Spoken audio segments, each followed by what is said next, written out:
ये कहानी मुफैन नाम के एक बंदे की जो कि गलती से पहुंच जाता है एक मॉन्स्टर्स और मैजिक की भरी दुनिया के अंदर।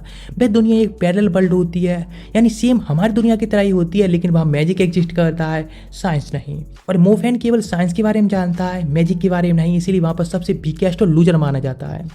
लेकिन अही ट्विस्ट तो तब आता है जब वह अपनी पावर्स को वॉक इन करता है। सभी लोग एक पावर को वॉक इन करते हैं, लेकिन वह सीक्रेटली ही दो पावर को वॉक इन कर लेता है, लेकिन इस चीज़ को वह छुपा कर रखता है और सबको शो करता है कि वह कितना ज़्यादा वीक है। और लोग उसका मजाक भी बनाते रहते हैं कि हाई लेवल की पावर मिल गई तो क्या हुआ, है तो वह लूजर का लूजर ही। लेकिन ट्विस्ट तो तब आता है जब वह अपनी असली पावर को लोगों के सामने लेकर आता है और लोग शॉक्ड जाते हैं। और जब मॉन्स्टर्स का पूरा ग्रुप आकर उस शहर पर अटैक कर देता है, तब वह दिखाता है कि वह कितने ज़्यादा अच्छी सी पावर की यूज करना जानता है। पूरी फैमिली को प्रोटेक्ट करता है और सभी लोगों से बदला भी लेता है जो लोग उसकी फैमिली को ह्यूमिलेट करते थे। तो चलो इस सीरीज को स्टार्ट करते हैं और देखते हैं आखिर इस सीरीज के अंदर किस तरह के ट्विस्ट आते हैं। और एक मेरी फेवरेट स्टोरी है, मैं भी इस वर्ल्ड में ऐसे में जाना चाहूँगा, लेकिन इतने मोटर से डर लगता है भाई, तो मुझे यहीं से ठीक है, लेकिन तुम अपना जरूर बता देना। तो चलो इस सीरीज को स्टार्ट करते हैं। फैनमो चीन का एक साधारण हाई स्कूल का स्टूडेंट है जो अपने परिवार की पुअर इकोनॉमिक कंडीशन के कारण चैलेंजेस का सामना कर रहा है। उसके पिता दिन रात बिना रुके ड्राइविंग करते हैं और उसकी हैंडीकैप्ड स्टेप सिस्टर भी है जो रोजमर्रा के कामों के लिए पूरी तरह दूसरों पर डिपेंडेंट है। एक शाम जब वो अपने गले में फैमिली एयरलूम लटकाए सो जाता है तो वो मैजिक और मिथिकल क्रीचर से भरी एक एन्चेंटिंग दुनिया में खिंचा चला जाता है। इस एक्साइटिंग नई दुनिया में भी उसकी लाइफ स्टोरी वही है। घर में पॉवर्टी, एक पिता जो घर का चूल्हा जलाने के लिए स्ट्रगल करता है और एक स्टेप सिस्टर जिसका हमेशा ध्यान रखना पड़ता है। मैजिक हाई स्कूल की एंट्रेंस एग्जाम के दौरान फैनमो ने अपनी परीक्षा जल्दी दे दी। मैजिशियन बनने के लिए 9 साल की पढ़ाई सिर्फ 3 महीनों में पूरी करने के बाद मैजिकल नॉलेज की कमी से व्याकुल होकर इस एग्जाम में पास होना जरूरी है, जो सेरेमनी के दौरान किसी की मैजिकल एबिलिटीज को उजागर करने का पहला स्टेप है। इसी बीच उसके क्लासमेट्स अपनी डिजायर्ड मैजिकल पावर्स के बारे में डिस्कशन करते हैं और बाईमू की तलाश में है, जो कि एक ऐसा स्टूडेंट है जो अपने प्रेस्टिजियस फैमिली से पावरफुल आइस मैजिक इनहेरिट कर सकता है। फैनमो अपने पिता के पास जाता है जो उसका स्कूल के बाहर बेसब्री से इंतजार कर रहे हैं। वो उससे पूछता है कि एग्जाम कैसा रहा, लेकिन फैनमो को कुछ भी कहने में शर्म आती है। उसकी साइलेंस को समझते हुए उसके पिता उसे वरी ना करने के लिए कहते हैं क्योंकि उन्हें एक पड़ोसी शहर में ड्राइवर की अच्छी सैलरी वाली जॉब मिल गई है। फैनमो अपने पिता से विनती करता है कि उसे विजार्ड बनने का एक और मौका दे जिसका सब रिस्पेक्ट करें।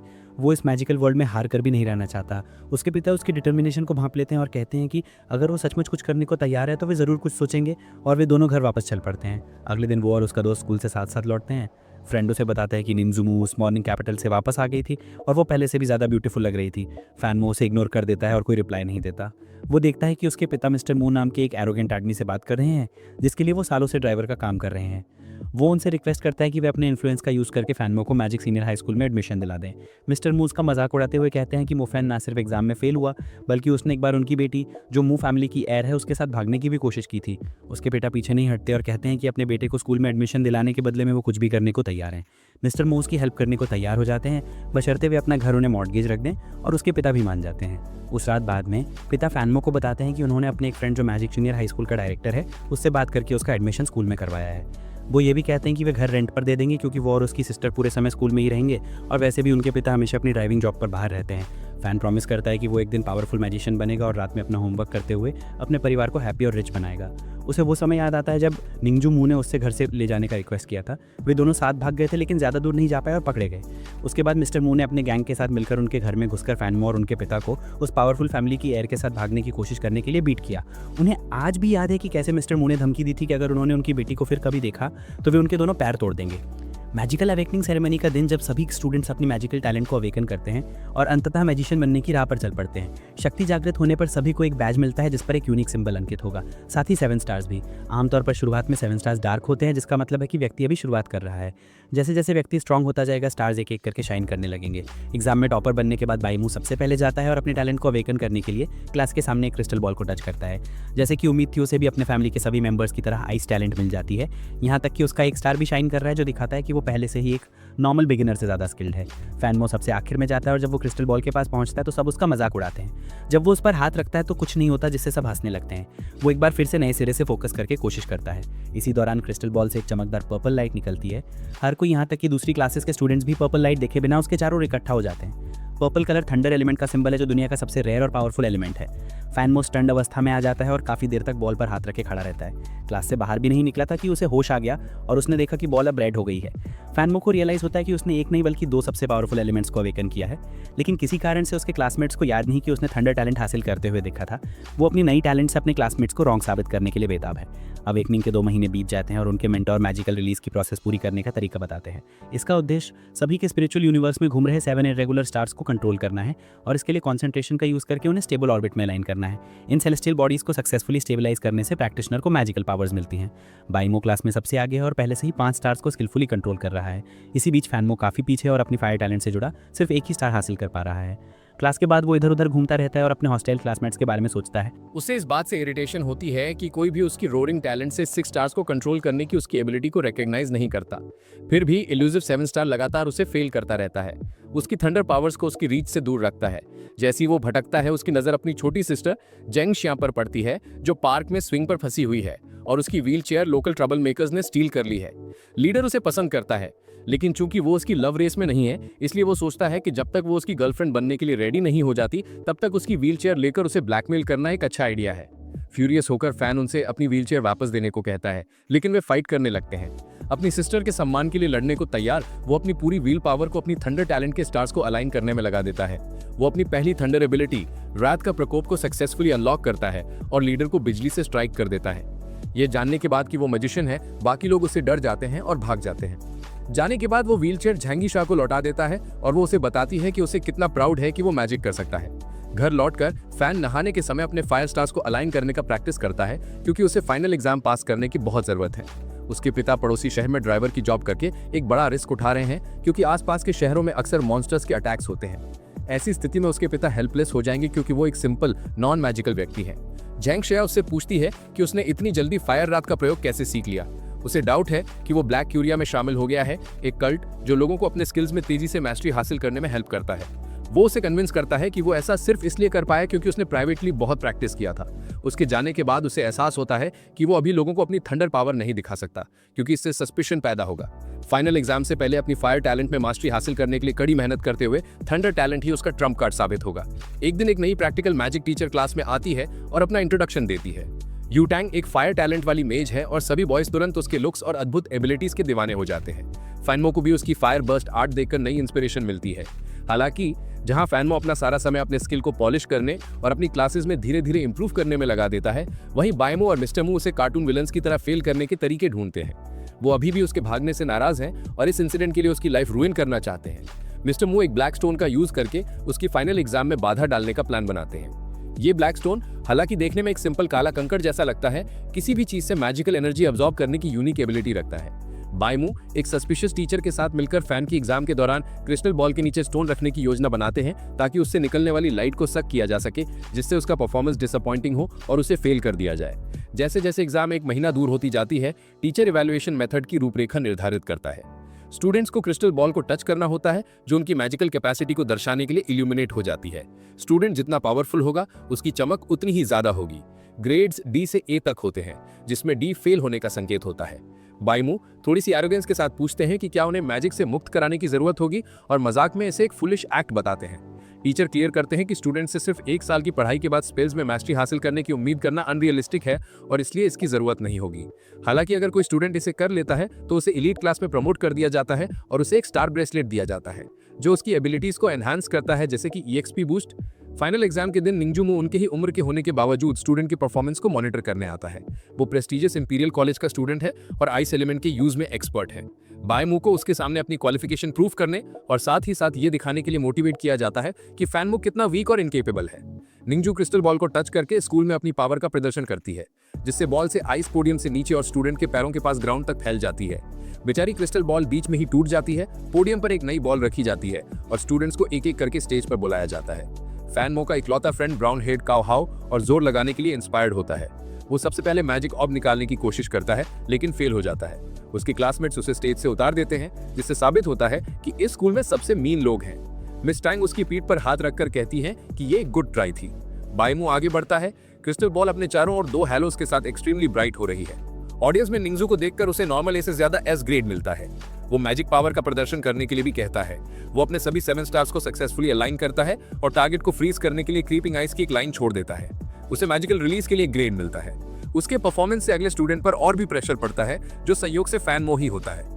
एग्जामिनर और मिस्टर मो एक मिस्टीवियस स्माइल के साथ स्टेज पर जाते हैं और प्लान के अनुसार सीक्रेटली क्रिस्टल बॉल के नीचे स्टोन रख देते हैं। फैन स्टेज पर आकर बॉल पर हाथ रखता है। उसे सरप्राइज होता है कि बॉल से एक फेंट ऑरेंज लाइट निकलती है। वो दोबारा कोशिश करता है और फिर भी फेल हो जाता है। मिस्टर मो इस चांस का फायदा उठाकर निंजू को बताते हैं कि वो कितना यूजलेस है और इस एग्जाम में पास ना हो पाने के कारण उसने अपने फैमिली का कितना इंसल्ट किया है। निंजू चुप रहता है जबकि बाकी सब उसका मजाक उड़ाते हैं। फैन कोशिश करना बंद नहीं करता है और आखिरकार स्टोन बहुत ज्यादा एनर्जी अब्सॉर्ब करके टूट जाता है। फैन के छूने पर क्रिस्टल बॉल अचानक ग्लो उठती है, जिससे उसके चारों ओर एक हेलो बन जाता है और टीचर उसे ये शायद कहते हैं। मिस टैंग जो पूरी घटना देख रही थी, क्रिस्टल बॉल की रिलायबिलिटी पर डाउट करती हैं और फैन की रीइवैल्यूएशन की डिमांड करती हैं, जिससे स्टूडेंट शॉक्ड रह जाता है और उसे लगता है कि फैन और भी लो ग्रेड पाने का हकदार है। शिक्षक इस बात से वरिड की फेयर रीटेस्ट से फैन फेल हो सकता है, मिस टैंग से रिकंसिडर करने की रिक्वेस्ट करते हैं। फिर भी निंजू आगे आकर री एग्जाम की जोरदार वकालत करता है।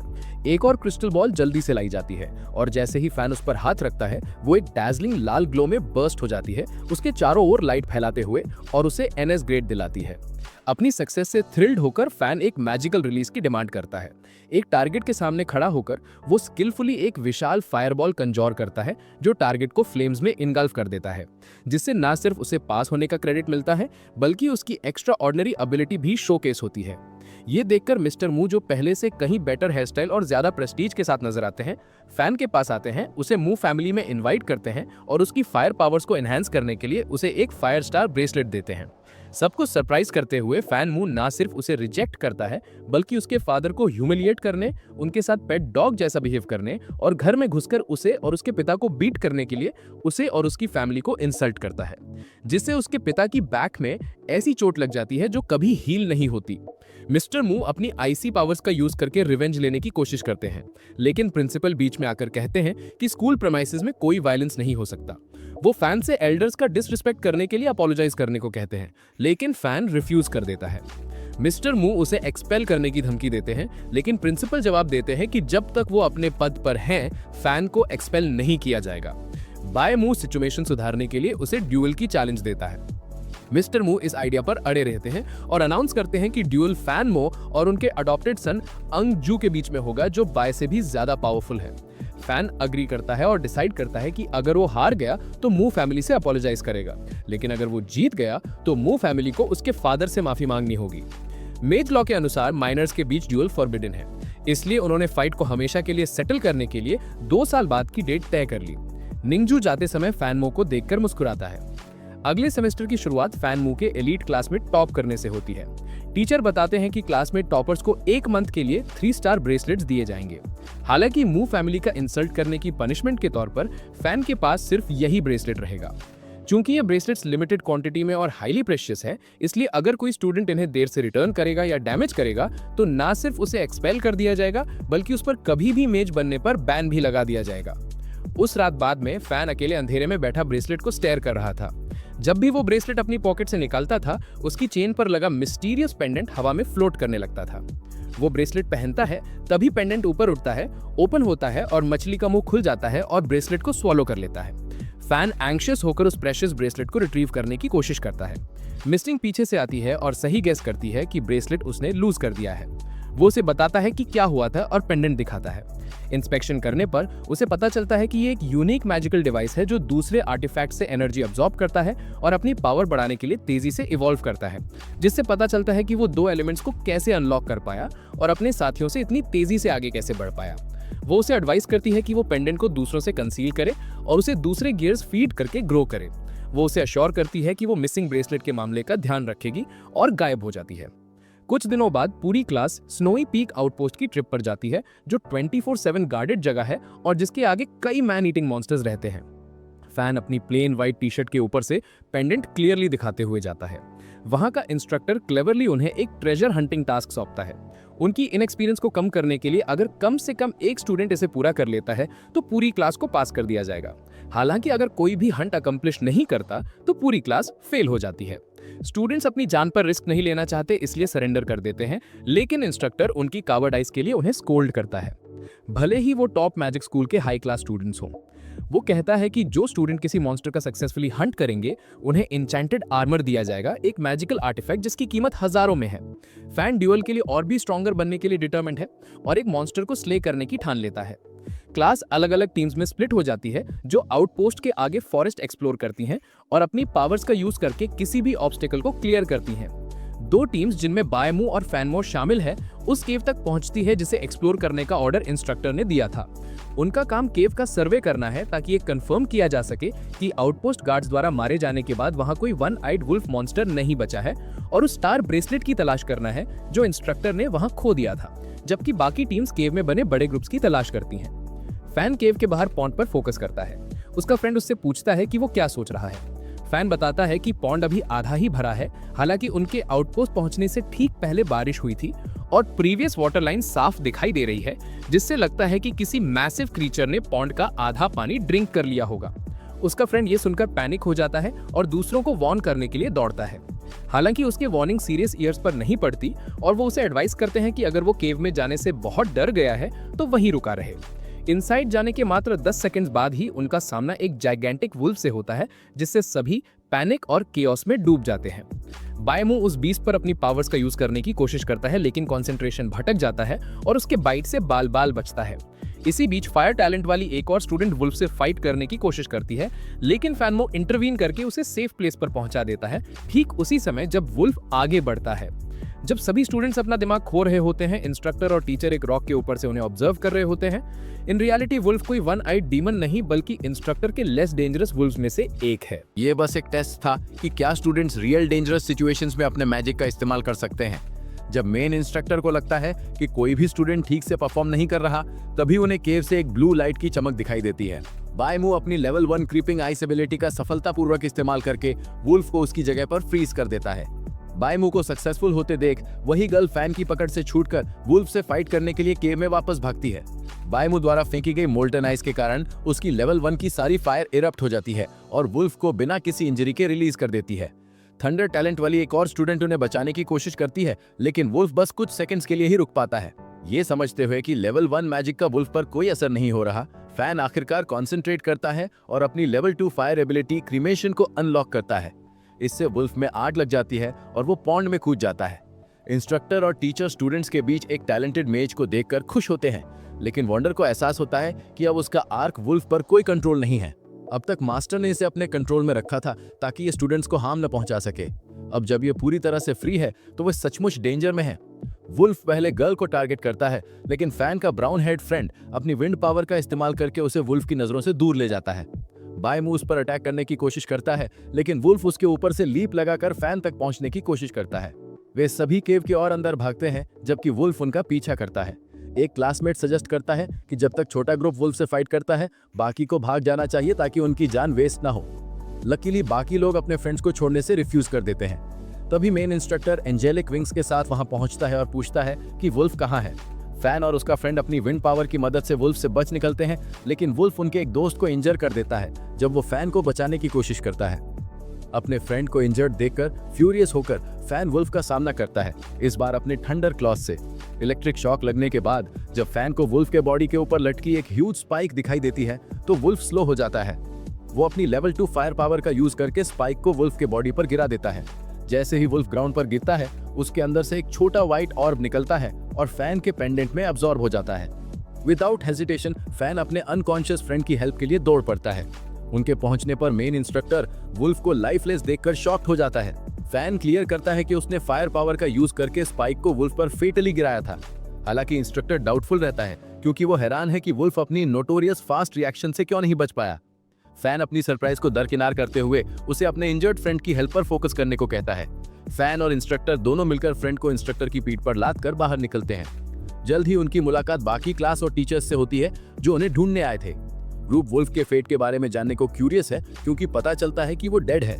मिस्टेकनली वो मान लेते हैं कि यूजुअली क्लमजी इंस्ट्रक्टर ही इस किल के लिए रिस्पॉन्सिबल है और क्वेश्चन करते हैं कि जब वुल्फ से उसे कोई रियल थ्रेट नहीं था तो उसने उसे क्यों मारा। इंस्ट्रक्टर तुरंत ट्रूथ रिवील करता है और एक्सप्लेन करता है कि वुल्फ को फैन मो ने मारा था, उसने नहीं। केव में उनके फिर से मिलने से पहले ही सभी डिसबिलीफ में थे कि एक ऑर्डिनरी स्टूडेंट कैसे मॉन्स्टर से फाइट करके उसे किल कर सकता है। कुछ को अभी भी डाउट था कि इंस्ट्रक्टर ने ही उसे मारा होगा। मास्टर अपने पेट के कॉर्प्स के पास दौड़ता है और उसे टाइटली हग करके रोने लगता है। वुल्फ इस स्कूल एग्जाम के लिए मरने के काबिल नहीं था, फिर भी यही इंसिडेंट उसके सभी क्लासमेट्स को फैन मू की स्ट्रेंथ का एहसास कराता है। वे फाइनली उसकी एबिलिटीज को एडमायर करते हैं और अपनी जान बचाने के लिए उसका धन्यवाद करते हैं। मिस टैंग बताती हैं कि अगर शुरुआत में वुल्फ कंट्रोल में न होता तो जो लोग अपनी रक्षा के लिए मैजिक यूज नहीं कर पाते वे मर जाते। रियल लाइफ में मॉन्स्टर्स रूथलेस क्रीचर्स होते हैं जो ब्लाइंड किलिंग करते हैं और स्टूडेंट्स को अपने फियर का सामना करना और फाइट करना सीखना होगा। मेन इंस्ट्रक्टर अनाउंस करता है कि वुल्फ के अगेंस्ट मैजिक यूज करने वाले स्टूडेंट्स को उनके करेज के लिए स्पेशल ऑनर मिलेगा और पूरी क्लास को पास होने के लिए इनफ पॉइंट्स मिलेंगे। वुल्फ को किल करने के लिए फैन मो को एन्चेंटेड आर्मर में एस ग्रेड मिलता है।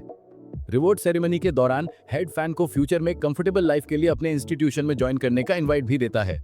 हालांकि उसका माइंड ये जानने में लगा हुआ है कि फैन ने वुल्फ को कैसे मारा। उसे याद है कि कैसे वुल्फ के बॉडी के चारों ओर ग्राउंड स्कॉट्स थे और वुल्फ के फेस पर अजीब ब्लैक मार्क्स थे।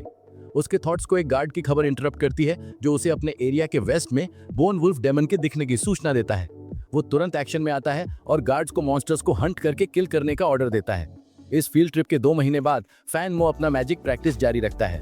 वुल्फ के अटैक के बाद उसे रियलाइज हुआ कि लेवल 1 मैजिक का मॉन्स्टर्स पर कोई असर नहीं होता और उसे अपनी पावर एनहांस करनी होगी। अब तक वो अपना सारा टाइम फायर टैलेंट प्रैक्टिस करने में लगा रहा था ताकि दूसरों को अपनी एबिलिटीज दिखा सके, लेकिन उसे फायर टैलेंट को कम से कम लेवल 2 तक इंप्रूव करना होगा।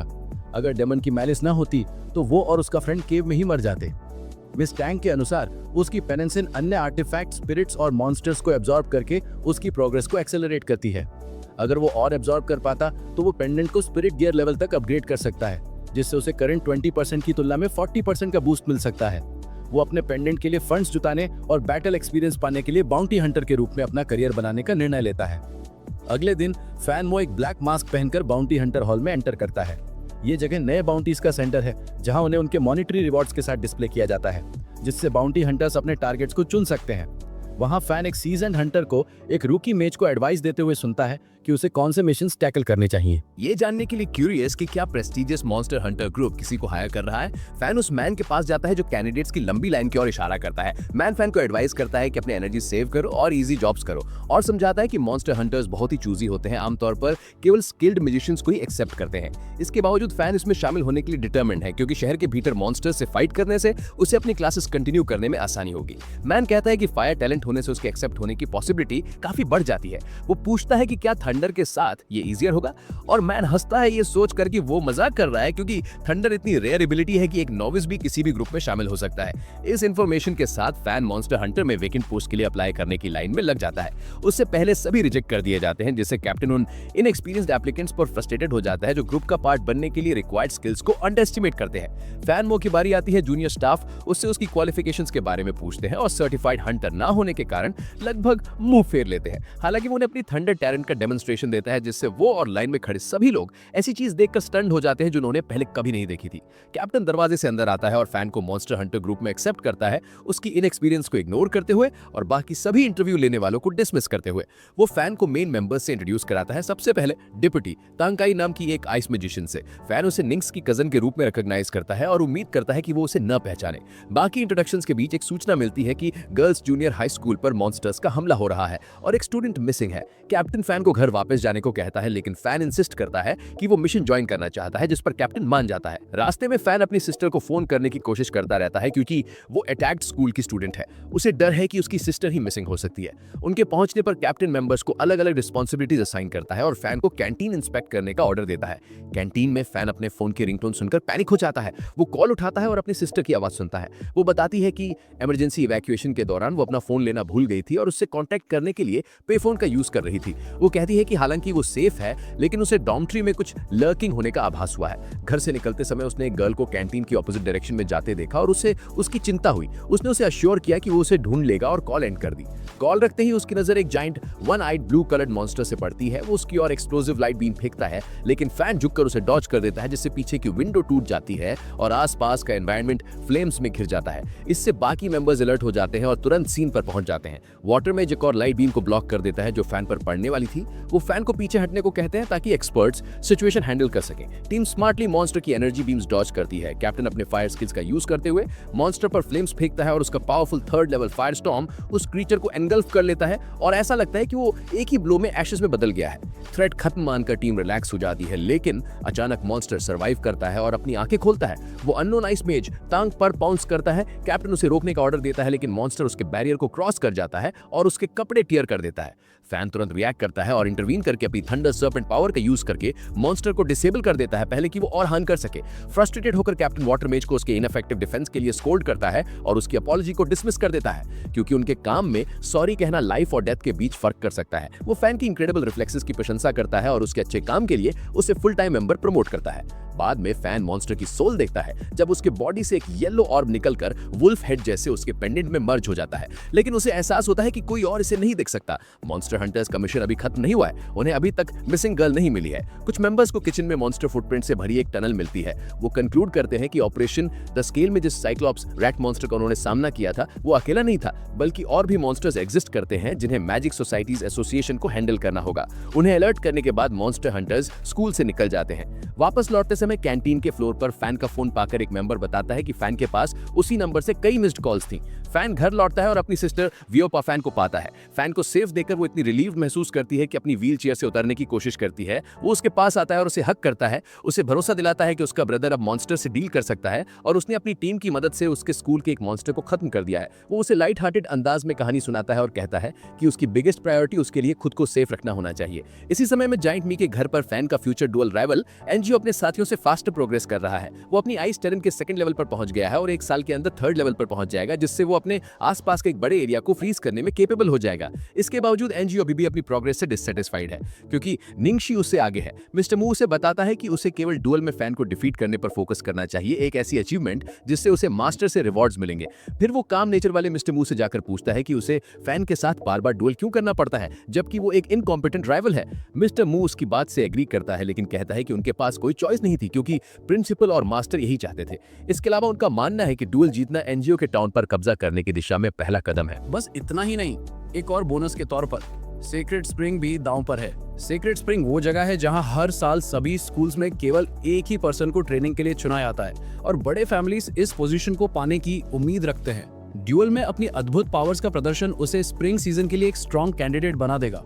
उसी समय दूसरे मिस्टर मू और बाई भी स्ट्रैटेजी बनाने के लिए एक गार्डन में मिलते हैं। बाई को पता चलता है कि मास्टर अंजियो को बहुत पसंद करते हैं और पूछते हैं कि क्या वो नेक्स्ट लीडर हो सकता है। मिस्टर मू रिवील करता है कि निंजियो मू फैमिली की प्रॉपर्टी का हेयर है और ये भी कि अंजियो को निंजियो के डोमिनेंस को बढ़ाने के लिए सिर्फ एक पॉन की तरह यूज किया जा रहा है। इस बीच मॉन्स्टर हंटर के हेडक्वार्टर्स में फैन अपनी पहली बड़ी सैलरी पाकर खुश है। अब एक फुल टाइम मेंबर के रूप में वो हर मिशन के लिए मिलने वाले जेनरस कॉम्पेंसेशन और अपने पेंडेंट की पावर को तेजी से बढ़ाने वाले एक्स्ट्रा बोनसेस से बेहद थ्रिल्ड है। मॉन्स्टर हंटिंग के अपने राइजिंग करियर के साथ उसकी स्कूल अटेंडेंस कम होती जा रही है। एक रेयर दिन जब वो किसी तरह क्लास में पहुंच पाता है, मिन्ज्यू यानी वो लड़की जिसे उसने वुल्फ से बचाया था उसके पास आती है।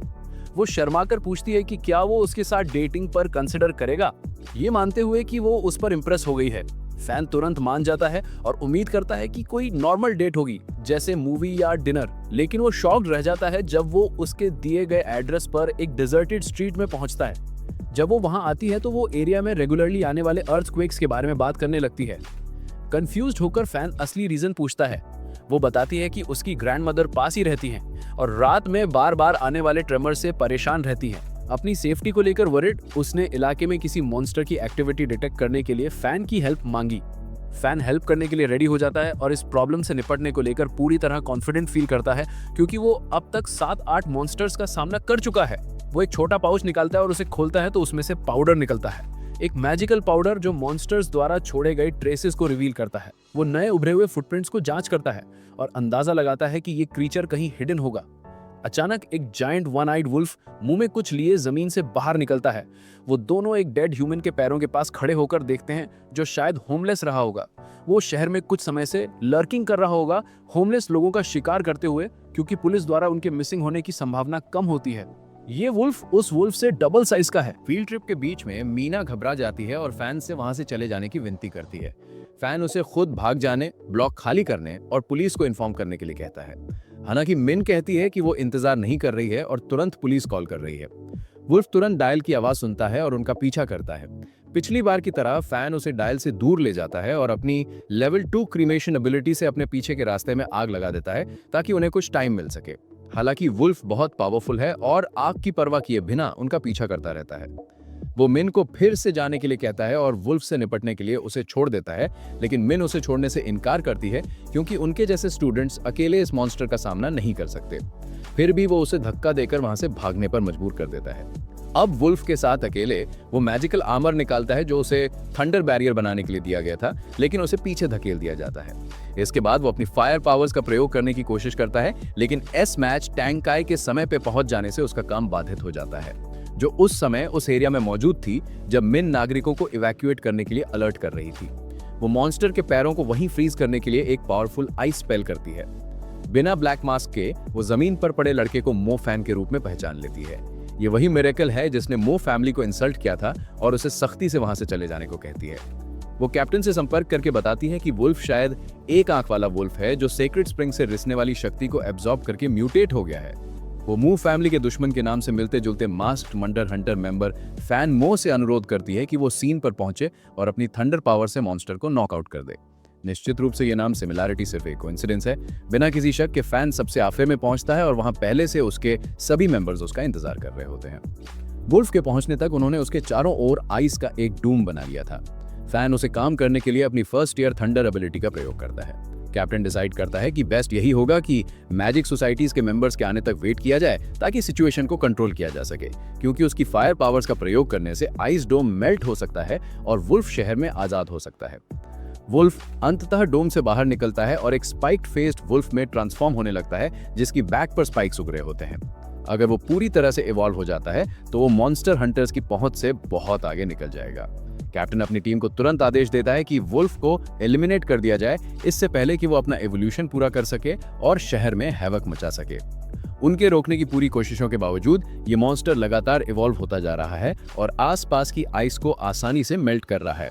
इस बढ़ते खतरे का सामना करते हुए कैप्टन अपनी स्ट्रैटेजी को और तेज करता है और पूरी ताकत से अटैक करने के लिए अपने फायर बर्स्ट और फायर स्टॉर्म स्पेल्स का इस्तेमाल करता है। दुर्भाग्य से उसके हमले आइस को मेल्ट करने के अलावा और कुछ नहीं करते और अननोइंगली मॉन्स्टर को फ्री कर देते हैं। जैसे ही वुल्फ हंटर्स पर झपटता है, वाटर मेज तेजी से एक स्ट्रॉन्ग वाटर वॉल बनाकर उसे रोकने की कोशिश करता है, लेकिन ये वुल्फ को केवल कुछ मोमेंट्स के लिए ही रोक पाती है। इससे विचलित हुए बिना कैप्टन अपनी लेवल 2 क्रिमेशन पावर का इस्तेमाल करता है, जबकि अर्थ मेज वुल्फ का रास्ता ब्लॉक करने के लिए रॉक पिलर्स समन करता है। वुल्फ उन ऑब्स्टिकल्स को ऐसे तोड़ता है जैसे वो कोई साधारण खेल की वस्तु हो। कैप्टन के सामने एक और प्रोटेक्टिव वाटर वॉल खड़ी होती है, लेकिन वुल्फ उसे भी तोड़ देता है और कैप्टन को पानी की एक तेज लहर से डुबो देता है। आइस का भी उस पर कोई असर नहीं होता और वुल्फ अपनी स्ट्रॉन्ग स्पाइन से उनके द्वारा बनाए गए आइस शील्ड्स को डिफ्लेक्ट कर देता है। एक शार्ट कैप्टन को लग जाता है जिससे उसके हाथ को सीरियस इंजरी पहुंचती है। फैन अपनी लेवल 2 थंडर एबिलिटी का इस्तेमाल करके थंडरस्टॉर्म स्पेल करता है। थंडर के प्रति विशेष रूप से सेंसिटिव होने के कारण ये वुल्फ की पहली चाल है जो उसे थोड़ी बाधा पहुंचाती है। वो थंडर के आगे बढ़ने के लिए स्ट्रगल करता है और साथ ही उसका एवोल्यूशन भी स्लो हो जाता है। फैन उसे दूर रखता है जबकि कुछ हंटर्स कैप्टन को सेफ डिस्टेंस पे ले जाते हैं। ये जानते हुए कि इस मॉन्स्टर को हराने का कोई रियल चांस नहीं है, दल रिट्रीट पर विचार करता है, जबकि फैन उसे यथासंभव रोकता है। इस सजेशन पर गुस्से में कैप्टन उन्हें मॉन्स्टर हंटर होने के उनके ड्यूटी की याद दिलाता है। अगर वो अपनी जगह पर टिके रहे तो कम से कम वो वुल्फ को तब तक कंट्रोल में रख सकते हैं जब तक मदद नहीं आ जाती, भले ही उन्हें अपनी जान ही क्यों ना देनी पड़े। लेकिन अगर वो भाग गए तो हजारों इनोसेंट सिविलियंस मारे जाएंगे। अपनी सीरियस इंजरीज के बावजूद कैप्टन सीधा खड़ा हो जाता है और अपने फायर मैजिक से फैन की मदद करता है। ठीक उसी समय कहीं से पानी का फ्लड आता है और वुल्फ को डुबो देता है। मेजेस अपने सामने पानी से उठती सुनामी देखकर स्टंट रह जाते हैं। वो वेल ड्रेस्ड लंबे बालों वाला मैन पीछे से फैन के पास आता है और हंटर से कहता है कि वो पीछे हट जाएं क्योंकि अब वो इस बीस्ट को हैंडल करेगा। फिर वो वीकेंड वुल्फ की ओर दौड़ता है और एक मिड टियर टॉर्नेडो स्किल समन करता है। एक टॉर्नेडो प्रकट होता है, वुल्फ को अपने स्पिनिंग वॉर्टेक्स में ट्रैप कर लेता है, उसे काफी ऊंचाई तक ले जाता है और अंततः उसे खत्म कर देता है। डेड स्पाइक्ड वुल्फ की सोल फैन के पेंडेंट में अब्जॉर्ब हो जाती है। पता चलता है कि वो आदमी मिस्टर यैन है जो मैजिक सोसाइटी एसोसिएशन के एक एक्सपीरियंस्ड और पावरफुल मेंबर हैं। वो और हंटर्स इस बात पर डिस्कशन करते हैं कि क्या शहर में हाल ही में मॉन्स्टर्स की हैवी प्रेजेंस को देखते हुए अलार्म बजाना चाहिए। मिस्टर यान का मानना है कि अलार्म बजाने से लोगों में केवल पैनिक फैलेगा, इसलिए वो फिलहाल शहर में पेट्रोलिंग के लिए जवानों की संख्या बढ़ाने की सलाह देते हैं। मिशन कंप्लीट करने के बाद फैन अपने पेंडेंट को चेक करने के लिए कुछ पल रुकता है और पाता है कि वुल्फ की सोल अब्सॉर्ब करने के बाद से वो हेवियर और बिगर हो गया है। जैसे ही वो उसे ऑब्जर्व करता है, पेंडेंट से एक ब्राइट ब्लू ग्लो निकलने लगती है, जिससे उसे अंदाजा होता है कि वो सोल टियर तक पहुंच गया है। ये ब्रेक थ्रू और भी फास्ट प्रोग्रेस का वादा करता है और फैन तीसरे लेवल तक पहुंचने के लिए होपफुल है। अपने अपकमिंग ड्यूल से पहले उसकी फायर और थंडर दोनों टैलेंट्स उसके लिए स्ट्रॉन्गर होती दिख रही हैं। जब वो अपनी बहन से मिलता है तो एक वार्म जेस्चर में वो अपने हंटिंग अर्निंग्स का कुछ हिस्सा उसे देता है, जिससे वो स्कूल में मॉन्स्टर अटैक के दौरान खोए हुए फोन के बदले एक नया फोन खरीद पाती है। बहन बताती है कि उसने हीलिंग टैलेंट, जो एक तरह का व्हाइट मैजिक है, अवेकन कर लिया है। आमतौर पर बिगनर्स केवल फायर, थंडर, वाटर आदि जैसे एलिमेंटल मैजिक ही अवेकन कर पाते हैं।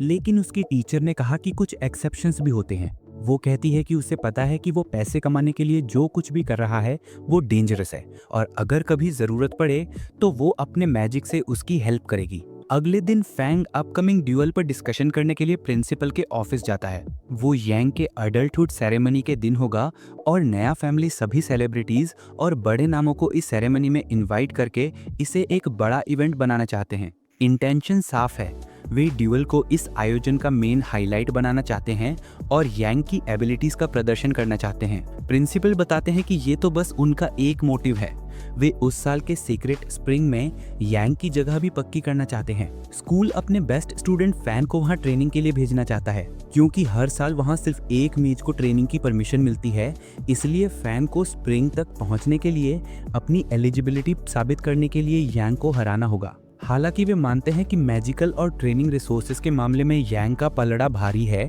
फिर भी वे फैंग से कहते हैं कि वो ड्यूअल में अपना बेस्ट परफॉर्मेंस दे ताकि स्कूल को कुछ रिकग्निशन मिल सके। फैंग को रियलाइज होता है कि उसके खुद के स्कूल को भी उसके जीतने पर ज्यादा भरोसा नहीं है, फिर भी वो जीतने, अपने फैमिली ऑनर को रिस्टोर करने और सेक्रेड स्प्रिंग में एंटर करके मिड लेवल मेज बनने के लिए डिटरमाइंड है। अडल्टहुड सेरेमनी का दिन फास्ट अप्रोचिंग है। मास्टर निंग जिंगजू को बताते हैं कि कैसे उन्होंने यांग के डेवलपमेंट में इतनी मेहनत की है ताकि वो अंततः निंगजू का लॉयल सपोर्टर बन सके। उसे सिर्फ इस शहर पर ही नहीं बल्कि और भी बहुत कुछ कंट्रोल करना है। वो निंगजू से पूछती है कि क्या ड्यूअल पब्लिक होना चाहिए, जिस पर मास्टर जवाब देते हैं कि फैंग ने मू फैमिली को बहुत इंसल्ट किया है और उसे भी पब्लिकली ह्यूमिलिएट होना चाहिए। निंगजू माफी मांगकर रूम से बाहर निकल जाती है। वो मू मैंशन के सामने अकेले बैठे फैंग के पास जाती है, जहां से वो अगले दिन होने वाले ड्यूअल का स्टेज देख सकता है। वो उसे ड्यूअल छोड़कर शहर से भाग जाने की सलाह देती है, क्योंकि यांग कोई मर्सी नहीं दिखाएगा। फैंग यह कहकर मना कर देता है कि उसके फादर एक स्ट्रॉन्ग मैन है और पीछे हटने में मजा आएगा। वो अपने फादर को ऑनर करना चाहता है, जिन्होंने इतने सालों तक उसे और उसकी सिस्टर को बिना मदर के पाला है, जिसने जिंगजी के जन्म के थोड़े समय बाद ही उन्हें छोड़ दिया था। अपने बेटे की गलती के लिए मू फैमिली द्वारा पीटे जाने और इंसल्ट किए जाने के बाद भी उन्होंने कभी शिकायत नहीं की। फैंग यह प्रूव करना चाहता है कि उसे मेज बनाने के लिए उनके पिता ने जो सैक्रिफाइस किया वो बेकार नहीं गया। साथ ही दुनिया को ये भी दिखाना चाहता है कि उसके पिता फूलिश नहीं है। लंबे समय से एंटीसिपेटेड सेरेमनी का दिन आ गया है। टैंग मॉन्स्टर हंटर्स का मैंशन में वार्मली वेलकम करती है, लेकिन जब फैंग बिना मास्क के आता है तो उसका बिहेवियर अचानक बदल जाता है। हंटर्स को अपने साथी मो फैन की याद आती है, जो उस दिन प्रेजेंट नहीं हो सका था। जैसे ही फैंग मैंशन में जाता है, उसकी बैक उन्हें समहाउ फेमिलियर लगती है। टैंग को याद आता है कि वुल्फ मॉन्स्टर वाली इंसिडेंट के समय उसने फैंग को कुछ देर के लिए देखा था, इससे पहले कि उसने उसे जाने का ऑर्डर दिया था। डिस्कसिंग करते हुए हंटर्स फैंग और मो फैन के बीच और सिमिलैरिटीज ढूंढने लगते हैं। हालांकि टैंग का दावा है कि मो फैन में कहीं ज्यादा टैलेंट है। इस बीच फैंग के क्लासमेट्स उसे ड्यूअल से पहले खाने में इंडल्ज देखकर उसके पास आते हैं और सपोर्ट देते हैं। हालांकि फैंग खुद कॉन्फिडेंट दिखाई देता है, उसके फादर को भी ड्यूअल देखने के लिए इन्वाइट किया गया है। प्रोग्राम की शुरुआत मास्टर मू के मंच पर आने और एंगी के और शहर में एक लीडर के रूप में उसके ब्राइट फ्यूचर के लिए टोस्ट उठाने से होती है। चीयरिंग के बीच वो ड्यूअल की अनाउंसमेंट करते हैं। सभी लोग इस अवेटेड ड्यूअल को देखने के लिए अरीना में इकट्ठा होते हैं। एंगी कम से कम 3 प्रकार के मैजिकल आर्टिफैक्ट से लैस होकर कॉन्फिडेंट तरीके से फैंग की ओर बढ़ता है। दोनों ने मजबूती से हैंडशेक किया। एंगी ने उनके हाथों को फ्रीज करने के लिए एक स्पेल डाला, जबकि फैंग ने फायर मैजिक से उन्हें मेल्ट करके जवाब दिया। फिर वे अरीना में आमने सामने खड़े हो गए। मास्टर मू ने ड्यूअल शुरू होने का सिग्नल दिया। एंगी ने पहले लेवल 2 आइस स्पेल फेंकी, जिसे फैंग ने फायर बर्स्ट से तुरंत मेल्ट कर दिया। फैंग ने कई लेवल 2 क्रमेशन फायरबॉल से काउंटर किया, जिन्हें एंगी अपने एन्चेंटेड अर्थ एलिमेंट बूट्स की वजह से फास्ट डॉज कर देता है। एंगी ने level 3 ability creeping ice storm का इस्तेमाल करके क्राउड को सरप्राइज कर दिया, जिससे पूरा अरीना तेजी से फ्रीज हो गया। ये आइस स्टॉर्म एक आंख वाले वुल्फ को भी कुछ ही मिनट्स में मार सकता था। ऐसा लग रहा था कि ड्यूअल जल्दी ही खत्म हो जाएगा, लेकिन फैंग ठंड से बचने के लिए फायरवॉल बनाए रखता है। हालांकि अंततः वो बुझ जाती है। प्रिंसिपल ड्यूअल को यहीं एंड करने पर जोर देते हैं, क्योंकि आइस स्टॉर्म फैंग को मार सकता है, लेकिन मास्टर मू इसे आगे बढ़ने देते हैं, यह कहते हुए कि फायरवॉल और देर तक टिक सकती है। फैंग पहली बार अपनी लेवल 3 ऑफेंसिव पावर अनलॉक करने की कोशिश करता है, लेकिन फ्रीजिंग टेम्परेचर के कारण फोकस करना मुश्किल हो जाता है और वो हमेशा 5th स्टार को ऑर्बिट में अलाइन नहीं कर पाया था। लेकिन अपनी जान बचाने की डेस्परेट कोशिश उसे सभी 7 स्टार्स को अलाइन करने में मदद करती है। वो एक powerful level 3 ignition spell cast करता है, जिससे आइस को सक्सेसफुली पीछे धकेला जा सकता है। फिर वो एंगी पर अटैक करता है, जो अपने बूट्स की वजह से उसे डॉज कर देता है। फैंग एक डिफरेंट स्ट्रेटेजी अपनाता है और अपना नया लेवल 3 फायर स्टॉर्म अटैक इस्तेमाल करता है। इस लार्ज स्केल ऑफेंसिव मैजिक का असर एंगी पर पड़ता है, जिससे वो जमीन पर गिर जाता है और उसके पैरों में इंजरी हो जाती है। एक पुअर फैमिली से आए नोविस को एंगी को हराते देखकर स्पेक्टेटर्स स्टन्ड रह जाते हैं। एंगी का काम अभी खत्म नहीं हुआ है। वो उठता है और अपना बर्न्ड क्लोथ उतारकर उसके नीचे छिपा मैजिकल आर्मर दिखाता है। स्नोवी पीक आउटपोस्ट का हेड इंस्ट्रक्टर, जो ये ड्यूअल देख रहा था, अपनी सीट से उठता है और फैंग से फाइट रोकने को कहता है। फैंग का मैजिकल आर्मर फायर रेजिस्टेंट है, जो अपनी अपीयरेंट ब्रेवरी से क्राउड को इम्प्रेस करता है। एंगी एक मॉकिंग स्मर्क के साथ फैंग को प्रवोक करता है कि उसे सरेंडर कर देना चाहिए और टॉन्ट करते हुए कहता है कि उसके गरीब फादर उसे जीतने के लिए रिसोर्सेज नहीं जुटा सकते। एक ड्रामेटिक ट्विस्ट में फैंग अपनी हिडन ताकत थंडर टैलेंट को अनलीश करता है।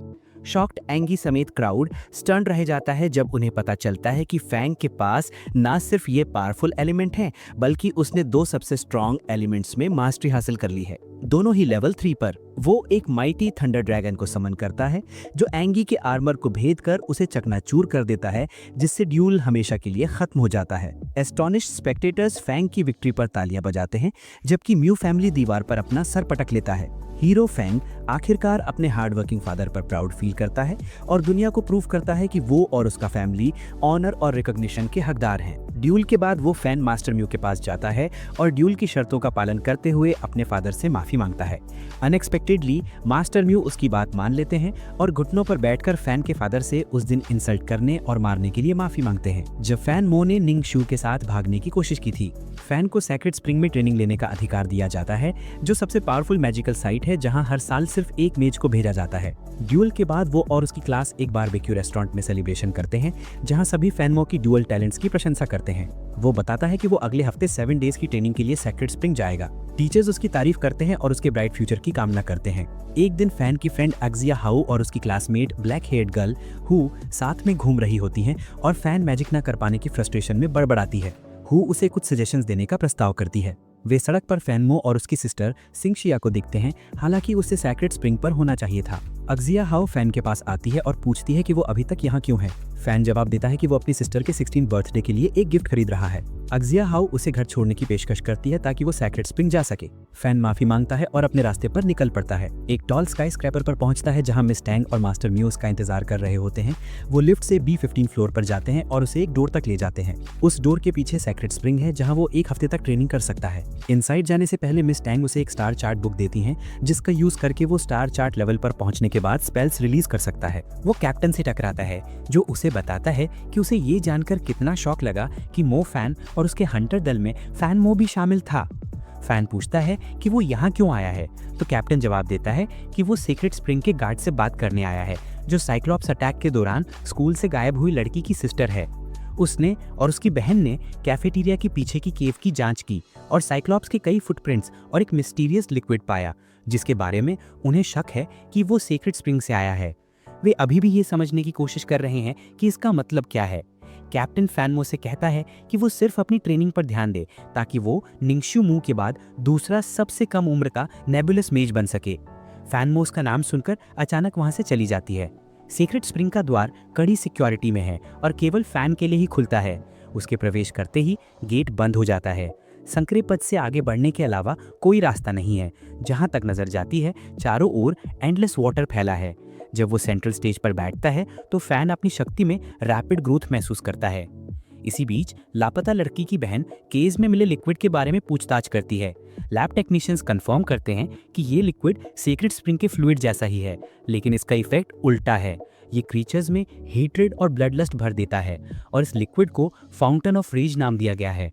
गुफा में स्ट्रेंज फ्लूइड की मौजूदगी बताती है कि साइक्लॉप्स, जो नॉर्मली कावर्ड मॉन्स्टर्स होते हैं, अचानक शहर में उत्पात क्यों मचा रहे हैं। स्नोई पीक आउटपोस्ट समेत पूरे क्षेत्र में हैवी रेन शुरू हो जाती है।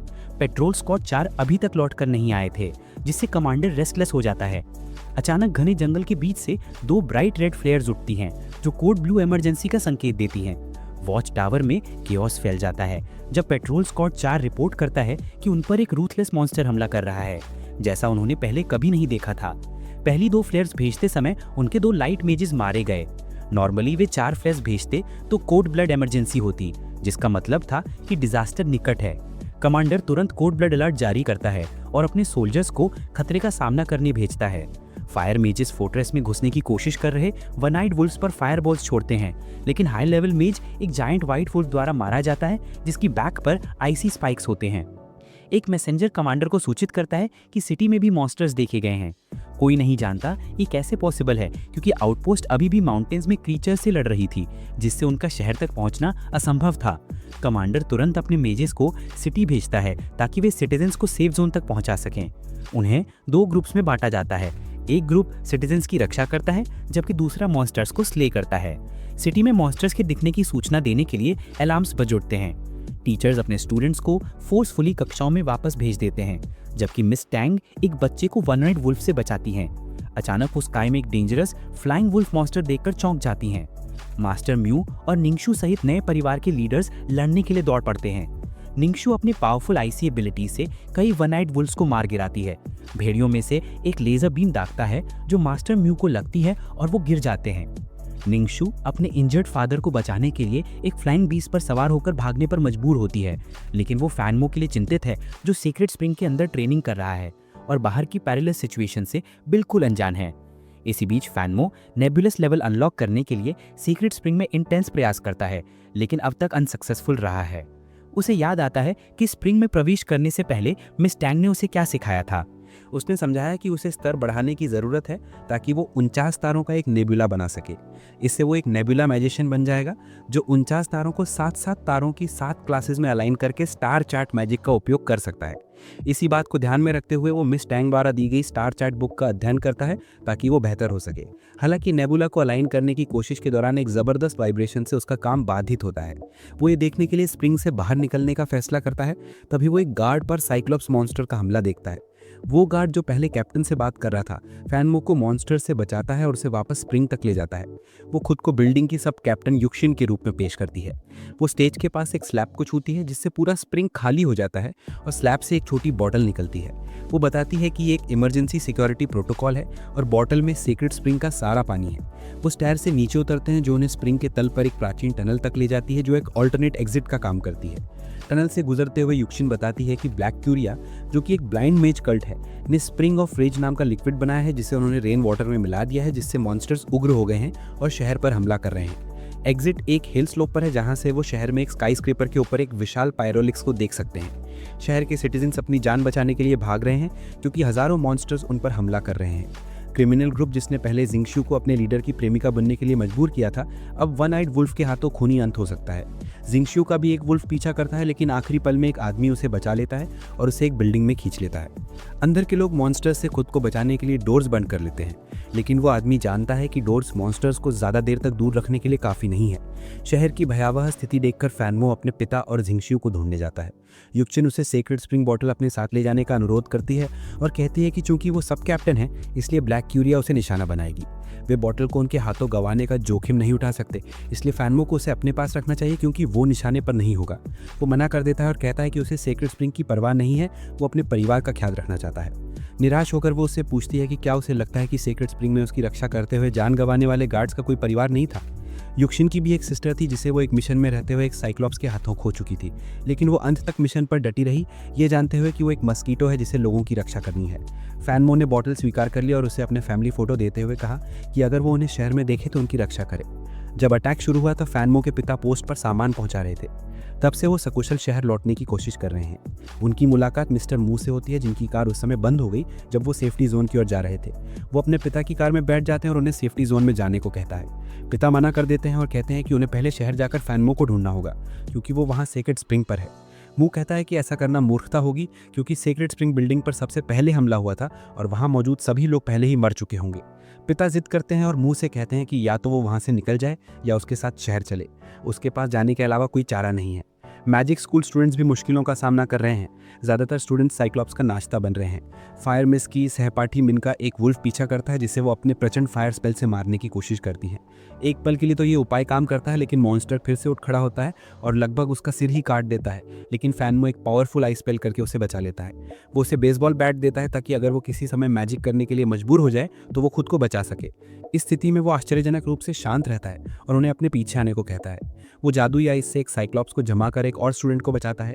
सायोयो और वो कॉरिडोर में मॉन्स्टर से छिपते हुए अपनी खुद की प्रेम कहानी रच रहे हैं, लेकिन तभी वो दोनों तरफ से 2 साइक्लॉप्स मॉन्स्टर से घिर जाते हैं। सायोयो उसे अपनी बाहों में उठाकर अपनी एयर मैजिक से उन्हें ऊंची फर्नीचर पर ले जाता है, लेकिन तभी एक वुल्फ उस पर हमला करता है और उसे जमीन पर पटक देता है। वो उसे भाग जाने और उसे छोड़कर जाने को कहता है, लेकिन वो ऐसा करने का साहस नहीं जुटा पाती, जब तक कि ऐसा लग रहा था कि उनकी प्रेम कहानी का दुखद अंत होने वाला था। एक विशाल थंडर वुल्फ पर गिरता है और उसे उड़ा देता है। फैन वो आखिरकार स्कूल में अपनी वीरतापूर्ण उपस्थिति दर्ज कराता है। वो उस पर अपना थंडर सरपेंट का प्रयोग करता है, लेकिन वुल्फ फिर भी नहीं मरता। सायोयो अपने एयर मैजिक से उसकी सुरक्षा कम करता है और फैनमो उसे प्रचंड फायर से जलाकर राख कर देता है। फिर वो उन्हें स्टेडियम में ले जाता है जहां बाकी बचे स्टूडेंट्स मौजूद हैं। स्टेडियम में भी हालात ठीक नहीं है। बायमोन कुछ टीचर से ज्यादा नेतृत्व क्षमता दिखा रहे हैं जो स्टूडेंट्स को खुद को बचाने के लिए छोड़ देने का सुझाव देते हैं। सौभाग्य से दूसरे टीचर्स ने इस विचार को ठुकरा दिया और एक और योजना बनाई। उन्हें शहर के सेफ्टी पैरामीटर में सभी को लाना होगा। सबसे पहले प्रतिभाशाली स्टूडेंट से बनी एक छोटी पायनियर टीम आगे का रास्ता तलाशेगी और कम मॉन्स्टर्स वाला रास्ता खोजेगी, जबकि बड़ी एक्सोडस टीम हमले से बचने के लिए उनके नेतृत्व का अनुसरण करेगी। टीचर स्टूडेंट्स से पायनियर टीम में शामिल होने के लिए कहते हैं, लेकिन कोई भी अपनी जान जोखिम में डालकर इतना खतरनाक काम करने को तैयार नहीं दिखता। मिन, दूसरा थंडर स्टूडेंट, और बाइम साहसी पूर्वक इस काम के लिए आगे आते हैं। इस समय फैनमो, सायोयो और यूरियस स्टेडियम में मौजूद हैं। फैनमो का अनुमान है कि एक्सोडस टीम में होना और भी ज्यादा खतरनाक है क्योंकि इसमें ज्यादातर स्टूडेंट्स कमजोर हैं और तनावपूर्ण परिस्थितियों में मैजिक का इस्तेमाल करने के लिए पर्याप्त साहसी नहीं है, इसलिए उनकी संख्या में कोई दम नहीं है। इसके अलावा बड़ा ग्रुप ज्यादा मॉन्स्टर्स को आकर्षित करेगा जिससे वे हमलों के प्रति ज्यादा संवेदनशील हो जाएंगे। पायनियर टीम में उनके बचने की संभावना ज्यादा होगी, इसलिए फैनमो, सायोयो और वो लड़की पायनियर टीम में शामिल होने के लिए स्वेच्छा से आगे आते हैं। अपने सबसे मजबूत क्लासमेट फैनमो को अभी भी जीवित देखकर सभी बहुत खुश और राहत महसूस करते हैं। इस बीच सीक्रेट स्प्रिंग सब कैप्टन युक्सिन इस पूरे समय अकेले ही अपनी रक्षा कर रही है। हालांकि एक ब्लैक क्रीचर द्वारा पीछा किए जाने पर उसकी सारी शक्ति लगभग समाप्त हो जाती है। वो एक स्पेल करती है, लेकिन वो मैजिक चुक जाता है और क्रीचर उसकी ओर झपट पड़ता है। उसके लिए गेम खत्म हो जाता, लेकिन मिस्टर यांग के समय पर आ जाने से वो बच जाती है, जो वाटर टॉरेंट से उस मॉन्स्टर पर हमला करता है। युक्सिन उसकी जान बचाने के लिए उसका शुक्रिया अदा करती है और वे ब्लैक क्यूरिया के इरादों पर चर्चा करने लगते हैं। उनका मानना है कि कल्ट का मुख्य उद्देश्य सीक्रेट स्प्रिंग वाटर हासिल करना है, जिसका उपयोग भी मॉन्स्टर कमांडर्स को शहर पर हमला करने के लिए लुभाने में करेंगे। युक्सिन उसे बताती है कि उसने फैनमो को बॉटल इसलिए दी थी क्योंकि ब्लैक क्यूरिया के सदस्यों को उस पर शक नहीं होगा कि उसके पास ये है। मिस्टर यांग कहते हैं कि उसने सही फैसला किया। चूंकि वो सिर्फ एक स्टार मिस है, इसलिए उसका अकेले बच पाना नामुमकिन है। वे उसे ढूंढने के लिए अलग हो जाते हैं। निंगचू और मास्टर मू उस पेट की पीठ पर लगे सेफ्टी बैरियर पर पहुंचते हैं। निंगचू अपने पिता के लिए मेडिकल एड मांगती है और पूछती है कि क्या स्काई मैजिकल हाई स्कूल का कोई स्टूडेंट बैरियर पर आया है। सहायक कहते हैं कि उन्होंने अभी तक बैरियर पर किसी भी स्टूडेंट को नहीं देखा है, जिससे निंगचू को फैनमो की सुरक्षा की चिंता हो रही है। स्कूल का आदेश, 9 स्टूडेंट्स और एक टीचर वाली लीडिंग टीम अपने मिशन को शुरू करने के लिए मैजिकल टूल्स में बदल जाती है। टीचर के निर्देश पर वे फैल जाते हैं और उस इलाके की टोहे लेते हैं। गाय ने साइक्लोप्स के लिए एक जगह तय की है, एक मॉन्स्टर जो एक न्यूज स्टैंड पर एक बच्चे को कुतर रहा है और दूसरों को सचेत कर रहा है। हालांकि टीचर और फैनमो के पहुंचते ही वो गायब हो जाता है। टीचर विंड मेजेस को अपनी गति से आगे के क्षेत्र का पता लगाने और उसका पीछा करने के लिए कहते हैं, जबकि अन्य सदस्य उनका पीछा करते हैं। विंड मेजेस में से एक, इलियो, साइक्लोप्स द्वारा पीछे से हमला कर दिया जाता है। उसकी चीख सुनकर अन्य स्टूडेंट्स घबराकर उसकी चारों ओर इकट्ठा हो जाते हैं। वे साइक्लोप्स मॉन्स्टर पर हमला करते हैं और टीचर अपनी चकाचौंध देने वाली लाइटनिंग से उस पर आखिरी वार करता है। दुर्भाग्य से हमले में इलियो की मौत हो जाती है। स्टूडेंट्स उसकी मौत पर शोक मनाते हैं। टीचर फैनमो से पूछते हैं कि वे एक स्टूडेंट होने के बावजूद इतना शांत कैसे रह सकता है और मॉन्स्टर्स पर हमला कर सकता है। फैनमो बताता है कि जब वो दूसरे वर्ष में था तो वो मॉन्स्टर हंटर्स पार्टी में शामिल हुआ था, जिससे उसे मॉन्स्टर्स का सामना करने का अनुभव मिला, लेकिन वो स्वीकार करता है कि वो अभी भी मौजूदा स्थिति से डरा हुआ है। हाफीवा वापस आकर बताता है कि उसने आगे 3 वन आइड वुल्फ्स देखे हैं, एक फाउंटेन पर, एक रॉक गार्डन में और एक फॉरेस्ट में। मॉन्स्टर हंटर्स में बिताए अपने अनुभव के आधार पर फैनमो एक योजना बनाता है। वो जोर से कहता है कि वो फाउंटेन के पास जाकर वुल्फ को यही रोके, क्योंकि अलग अलग दिशाओं में दौड़ते समय वुल्फ धीमे हो जाते हैं। वो बायमो से कहता है कि वो फॉरेस्ट में वुल्फ को वहीं जमा कर रोके। फैनमो समेत बाकी लोग उस समय का इस्तेमाल रॉक गार्डन में वुल्फ को मारने में करते हैं और फिर फॉरेस्ट और फाउंटेन्स की ओर बढ़ते हैं और एक एक करके उनसे निपटते हैं। फैनमो ने यकीन दिलाता है कि अगर वो साथ मिलकर काम करें तो उनकी अलग अलग टैलेंट्स मॉन्स्टर्स को आसानी से हरा सकती हैं और उन्हें एहसास होगा कि मॉन्स्टर्स इतने डरावने नहीं हैं। स्टूडेंट्स उसकी बातों से प्रेरित होते हैं और उसकी योजना से सहमत हो जाते हैं। जो फाउंटेन के पास जाता है और वुल्फ को पीछे से देखते हुए अपनी योजना याद करता है। वुल्फ उसे पहचान लेता है और तुरंत उसकी ओर दौड़ पड़ता है। अपने लंबे काले पंजों से जो को लगभग चीर देता है। वो अपनी विंड पावर का यूज करके कर्व लाइन में भागता है, जो शुरू में कारगर साबित होती है। हालांकि वुल्फ पैरों का सहारा लेकर तेजी से आगे बढ़ता है और आखिरकार उसे पकड़ लेता है, उसके कंधे पर वार करता है। वो अपने दोनों पैरों पर भागने की कोशिश करता है, लेकिन बहुत धीमा होने के कारण उसकी पीठ पर वार हो जाता है। घबराकर वो अपने एयर मैजिक का यूज करके गैज़िबो में घुस जाता है और वहीं छिप जाता है। वुल्फ जल्द ही गैज़िबो की ओर बढ़ने लगता है, लेकिन जो अपने विचारों को समेटता है और इंतजार करता है कि वुल्फ आखिरी लम्हे में विंड मैजिक एफेमेरल शैडो की तीसरी लेवल से भागने के लिए झपटा। इससे वुल्फ अपने ऊपर गिरे डिब्रिज से घायल हो जाता है। गति धीमी करते हुए एजियो पार्क के अंत की ओर भागता है, जहां दीवार से सटे लोहे के बड़े बड़े बीम्स के ढेर लगे हुए हैं। वुल्फ उसका पीछा करता जब तक कि वो दीवार के पास नहीं पहुंच जाता और उसके काले पंजे एजियो में घुस जाते।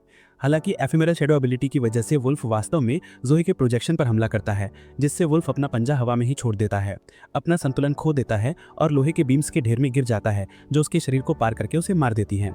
राहत की सांस लेते हुए एजियो को एहसास होता है कि वन आइड वुल्फ्स उतने डरावने नहीं होते जितना उसने सोचा था। इस बीच बायमो फॉरेस्ट में एक आंख वाले वुल्फ को जमा देने की कोशिश करता है, लेकिन जानता है कि उसकी आइस पावर्स मॉन्स्टर को ज्यादा देर तक जमाए रखने के लिए बहुत कमजोर है।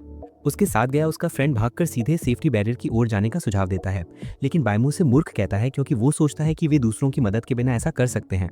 बायमू से कुछ समय के लिए पूरी तरह से जमा देता है और वे रॉक गार्डन की ओर दौड़कर दूसरों को स्थिति के बारे में बताते हैं। रॉक गार्डन में फैनमोर थंडर टैलेंट के दूसरे स्टूडेंट्स अपनी संयुक्त शक्तियों से एक आंख वाले वुल्फ का वध कर देते हैं, लेकिन वो जानते हैं कि उसे मारने के लिए काफी नहीं है। एजू वहां पहुंचता है, लेकिन अपनी चोटों के कारण खड़ा नहीं हो पाता, जिससे सभी चिंतित हो जाते हैं। उसी समय बायमो और उसके फ्रेंड्स फॉरेस्ट से निकलते हैं और उनका वुल्फ उनके पीछे पीछे आता है। फैनमोस पर फायर अटैक करता है और उसके बाद थंडरस्टॉर्म और कई अन्य फायर स्पेल्स का प्रयोग करता है, जिससे वुल्फ जलकर राख हो जाता है। 2 वुल्फ मारे गए हैं, एक अभी बाकी है। पायनियर टीम के संयुक्त प्रयासों से तीसरा वुल्फ भी पराजित हो जाता है। सभी फैनमो को उनके नेतृत्व के लिए धन्यवाद देते हैं, लेकिन एक अच्छे लीडर होने के नाते फैनमो पूरी टीम के काम का श्रेय देते हैं। अगर बायमो ने वुल्फ को फॉरेस्ट में पहले ही जमा करना रखा होता तो वो कहीं ज्यादा ताकतवर होता और फैनमो से इतनी आसानी से नहीं मार पाता। वो उन्हें याद रखने के लिए कहता है कि मैजिशियंस के लिए सबसे जरूरी स्किल टीम वर्क है। वो बायमो से कहता है कि वो अपनी मजबूत रैंकती आइस एबिलिटी का इस्तेमाल दुश्मनों को जमा देने के लिए अटैक की तरह इस्तेमाल करने के बजाय टीम की रक्षा के लिए करे। वो सियाओ को टीचर के साथ मिलकर टीम की सुरक्षा करने के लिए कहता है, लेकिन टीचर सोचते हैं कि वो ऐसा नहीं कर सकती, क्योंकि मॉन्स्टर का सामना होने पर वो मैजिक का इस्तेमाल करने से बहुत ज़्यादा तनाव में आ जाती है।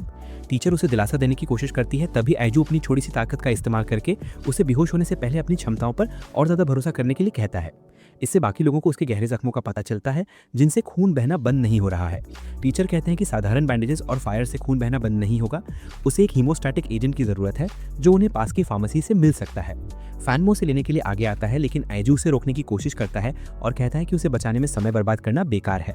फैनमो अपने फ्रेंड का हाथ पकड़कर बताता है कि मैजिशियंस द्वारा दी जाने वाली मूल्यवान जानकारी के बिना टीम कुछ भी नहीं कर पाएगी। वो जल्दी हीमोस्टैटिक एजेंट के साथ लौटने का वादा करते हैं।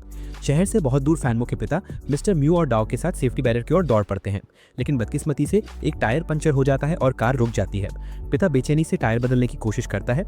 मिस्टर म्यू से कोई मदद ना मिलने पर वो निराश होकर म्यू से मदद की गुहार लगाता है, लेकिन देखता है कि पैसेंजर सीट खाली है। वो उसे बताता है कि उसे स्काई मैजिक हाई स्कूल के एक स्टूडेंट को ढूंढने और उसकी रक्षा करने का काम सौंपा गया है। ये अनुमान लगाते हुए कि वो फानमो की बात कर रहा होगा, वो ये काम पूरी तरह से उसे सौंपने का फैसला करती है और अपना बाकी समय सेक्रेट स्प्रिंग के लिए ब्लैक क्यूरिया को अपनी ओर आकर्षित करने में लगाती है। इस बीच पायनियर टीम के अन्य मेंबर्स सुरक्षा अवरोध की ओर जाने का रास्ता ढूंढते रहते हैं और एजो को एक स्टूडेंट उठा रहा होता है। अर्थ मैजिशियंस में से एक अपनी वेव कॉग्निटिव एबिलिटी का उपयोग करके मॉन्स्टर्स की तलाश में इलाके को स्कैन करता है। वो बताता है कि आसपास कोई मॉन्स्टर नहीं है, जिससे सड़कें सुरक्षित रूप से चलती हैं। टीम को यह पूर्ण सन्नाटा संदिग्ध लगता है और वे सोचते हैं कि मॉन्स्टर से त्रस्त शहर का इलाका पूरी तरह से वीरान कैसे हो सकता है। बाइमो इन्हें चुप कराता है और दीवार के किनारे से आगे देखता है। वे कांटेदार वुल्फ को देखकर डर जाते हैं, जो कि एक वॉरियर लेवल मॉन्स्टर है। बाइमो समझाता है कि मॉन्स्टर्स के 3 स्तर होते हैं। सबसे निचले स्तर पर स्लेव, उसके बाद वॉरियर और सबसे अंत में भयानक कमांडर का स्तर है। अब तक जिन साइक्लॉप्स और एक आंख वाली वुल्फ का हम सामना कर चुके हैं वे स्लेव स्तर के हैं, पर वॉरियर लेवल मॉन्स्टर उनकी पहुंच से बहुत दूर है। फानमो अपने फ्रेंड को मरने नहीं देने के लिए बेताब होकर उस इलाके में फार्मेसी ढूंढता है। उसे स्कूल के दिनों की याद आती है जब आइजो ने उसे किसी बड़े शहर में अच्छे विश्वविद्यालय में पढ़ने का सपना दिखाया था। वो एक खाली पड़ी फार्मेसी में जाता है, लेकिन उसे वहाँ कहीं भी हीमोस्टैटिक एजेंट नहीं मिलता। दुकान में घूमते हुए उसे फर्श में एक छेद दिखाई देता है और वो इसे जांचता है तो वहाँ एक साइक्लॉप्स मॉन्स्टर लाश को खा रहा होता है। वो अपनी आंख से एक लेजर बीम छोड़ता है जिसे फानमो चकमा दे देता है। इस बल से कुछ दवाइयां ऊपर से गिरती हैं। भाग्य से उनमें से एक दवाई हीमोस्टैटिक एजेंट है जिसकी उसे ज़रूरत है। साइक्लॉप्स गड्ढे से बाहर कूदकर उस पर हमला करने से पहले ही वो उसे पकड़ लेता है। साइक्लॉप्स दुकान से बाहर कूदकर उस पर पुर से हमला करने की तैयारी करता है, लेकिन एक बहुत बड़े warrior level foreign faced wolf द्वारा उसे पकड़ लिया जाता है, जो उसे अपने मुंह में डालकर एक ही घूंट में निगल लेता है। फानमो एक सीवेज गड्ढे में घुसकर बस निकलता है और ड्रेन्स के रास्ते बाकी टीम के साथ फिर से मिल जाता है। वो टीचर को हीमोस्टैटिक एजेंट देता है जो उसे आइजो के घावों पर लगाता है, जिससे वे तुरंत ठीक हो जाते हैं। इस बीच एक्सोडस टीम ने पायनियर टीम द्वारा साफ किए गए रास्ते से अपनी यात्रा शुरू कर दी है। वे उन्हें सड़क पर यूला का मृत दोस्त मिलता है। आखिर उन्हें यह एहसास होता है कि पायनियर टीम उन्हें सुरक्षा बैरियर तक पहुंचाने के लिए कितना बड़ा जोखिम उठा रही है। वो यूला के दोस्त को बैरियर तक ले जाने का फैसला करते हैं ताकि उसे औपचारिक विदाई दी जा सके। पायनियर टीम सेफ्टी बैरियर की दीवारों को देखने के लिए पर्याप्त पास पहुंचने में कामयाब हो जाती है। उन्हें बस सामने की खाई पार करनी है। वहां पर वे इंस्ट्रक्टर यांग बाई और उसके आर्ट्स वुल्फ से मिलते हैं। वो फानमो से कहता है कि वो उसे ही ढूंढ रहा है और बेहतर सुरक्षा के लिए उसे सीक्रेट स्प्रिंग वाइल उसे सौंप देनी चाहिए। कुछ गड़बड़ होने का आभास पाकर फानमो पीछे हट जाता है और कहता है कि वो वाइल सीधे कमांडर को सौंप देगा। कोंगजान यांग बाई अपना असली रूप दिखाता है और वाइल हासिल करने के लिए फानमो को मारने का इरादा करता है। वो फानमो से आखिरी बार के लिए वाइल सौंपने के लिए कहता है और ऐसा करके वो उनकी जान बख्श देगा।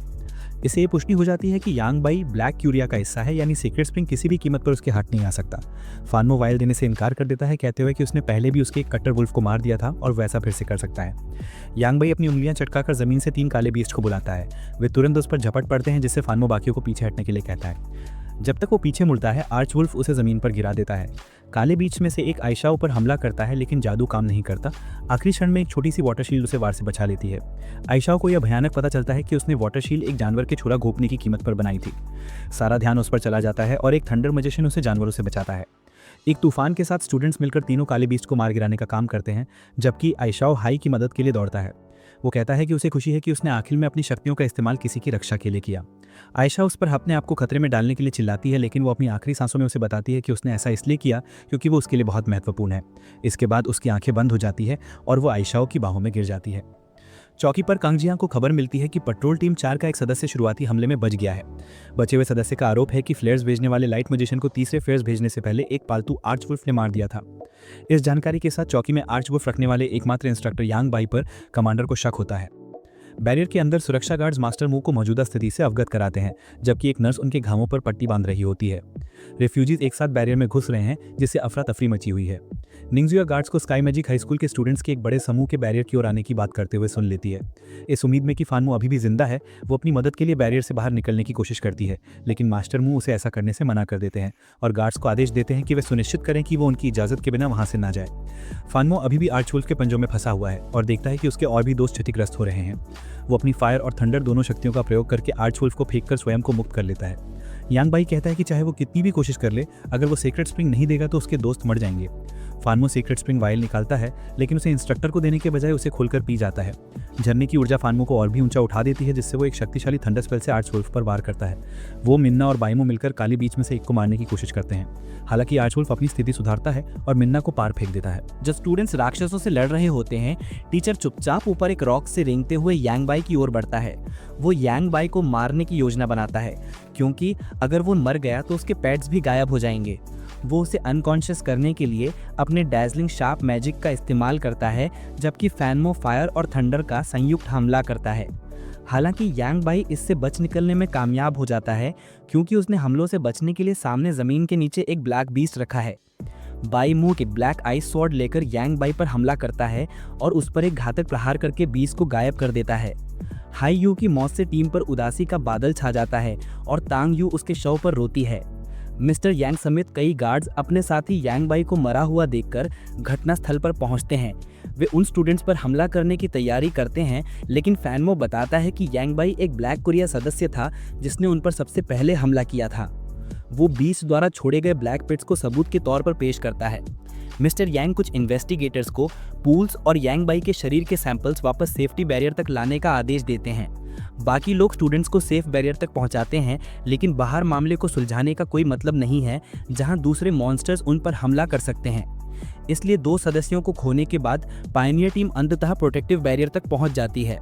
वे एक्सेडस टीम को एक संदेश भेजते हैं जो अपनी उपलब्धि का जश्न मनाती है और तेजी से बैरियर की ओर बढ़ने लगती है। इसी बीच गार्ड्स का एक समूह उस सीक्रेट स्प्रिंग के आसपास के इलाके का निरीक्षण करता है जिसके ऊपर टेरेलिकस स्थित है। पूरी परिधि वन आइड वुल्फ्स और कांटों वाले वुल्फ से घिरी हुई है। उनके लिए इमारत तक पहुंचना लगभग नामुमकिन हो गया है। टेरेलिकस को मारना तो दूर की बात है। वे सोच रहे हैं कि पहाड़ की रखवाली करते हुए भी वन आइड वुल्फ्स और दूसरे मॉन्स्टर शहर में कैसे पहुंच गए हैं। उनके दिमाग में बस यही एक संभावित उत्तर आता है कि ब्लैक कोरिया ने स्पेस मैजिक का इस्तेमाल किया था, जिसमें महारत हासिल करना सबसे मुश्किल होता है। समूह पीछे हटने ही वाला होता है कि टेरेलिकस उन्हें देख लेता है और एक डेथ रे भेजता है जो उन सभी को भस्म कर देती है। बैरियर के अंदर पायनियर टीम बचे हुए रेफ्यूजीज की भयानक हालत देखती है, जिनमें से ज्यादातर गंभीर रूप से घायल हैं। फैनमो चौकी के इन्वेस्टिगेटर्स के साथ एक बैठक में टीम का प्रतिनिधित्व करने जाता है जो यांग बाई की मौत के विषय पर चर्चा करना चाहते हैं। इटेडी की रिपोर्ट में उसके दिल में सड़ते हुए ब्लैक बीस्ट के लक्षण दिखाई देते हैं। ये संबित करने के लिए कि वो ब्लैक कोरिया का स्पाई था, कोंजो तर्जुन से माफी मांगता है जिसके गद्दार यांग बाई के हाथों से उसके साथियों की मौत हुई थी। वो उससे पूछता है कि चौकी पर मौजूद किसी भी व्यक्ति से पहले उसे यांग बाई पर शक कैसे हुआ। फैनमो जवाब देता है कि उसे उस पर शक नहीं था, बस सतर्क था, और जब वह वाइल तुरंत देने से इनकार करता है तो यांग बाई अपना असली रूप दिखा देता है। कोंजुन उसकी चतुर सोच की तारीफ करता है और वाइल मांगता है। हालांकि फैनमो कहता है कि वह ऐसा नहीं कर सकता क्योंकि उसने इसे पी लिया था, जिससे कोंजुन भड़क उठता है और उससे भिड़ जाता है। शांत होने के बाद उसे एहसास होता है कि सीक्रेट स्प्रिंग का अब अस्तित्व ना होना ही बेहतर है और उनका सबसे महत्वपूर्ण उद्देश्य टेरेलिकस को हराना है।